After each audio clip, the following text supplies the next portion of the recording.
check it out. But now the news.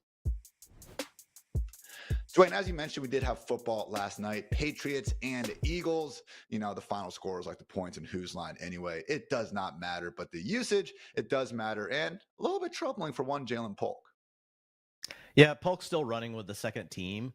But when I look at the starters, Ian, and I read KJ Osborne, right? We've got DeMario Douglas played in the slot, but the other starting outside wide receiver is none other than Jalen Reagor. Man, it's just only a matter of time. The Patriots can't start those guys all year.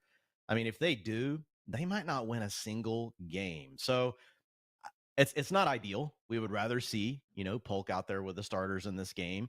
But look, I just don't think there's a way they can keep Polk off the field. I don't think, honestly, there's a way they can keep Javon Baker off the field. I thought Javon Baker was the best wide receiver on the team last night. I know he had a couple of drops, but he's doing the thing that really nobody else on the Patriots can do, which is really challenge the vertical area of the field. He can make those big plays. You're not always going to come up with all of them. Drake May threw an absolute seed. It was very close to a big game, for, the rookie wide receiver. But when I look at Baker, I feel like he's the guy that could really be the straw that stirs the drink as far as if the Patriots want to generate any sort of explosive passing plays. So it could be rough out of the gate, for all of these guys, if it's going to be some sort of a rotation. I just feel like at some point, though, they've got to go with the young guys, Ian. We've seen these veterans before. We know what Jalen Reagor is. I mean, we know what KJ Osborne is.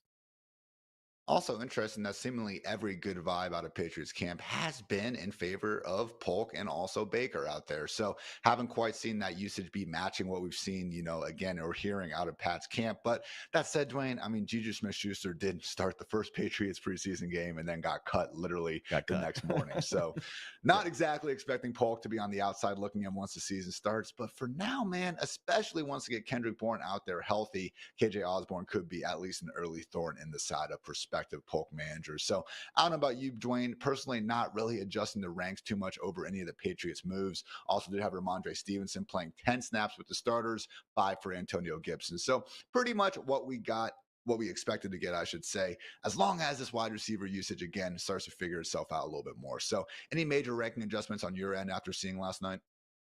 No, I made a couple of tweaks this morning. I didn't move any of the Patriots. I'm still going to wait. It's just like I said, I just don't see a way where the young guys aren't really who ends up on the field and where they're going right now in drafts. Like Javon Baker is going to be undrafted for you guys. He'll just be a name you're watching off the waiver wire. And Jalen Polk goes late in your draft. So just no real reason to move them. They're still the bets I would make on the Patriots.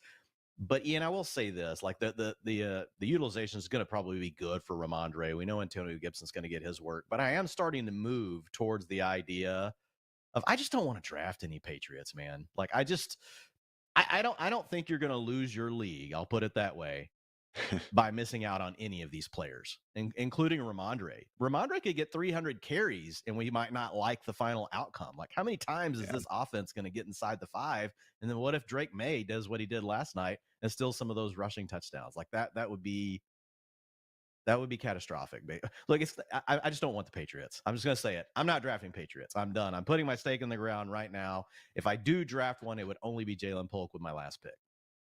You hear that, everyone? Dwayne is absolutely done with the only NFL team that has a win total at just 4.5. So I hear you. I'm still keeping a candle lit for Antonio Gibson because he literally goes outside at this point, the top 160 picks. And if something happens to Stevenson, make no doubt about it, we would see Gibson on the cover of every waiver wire article in the injury, regardless of if he got burned by my mans in past fantasy years or not. But I hear you fully there, Dwayne, because again,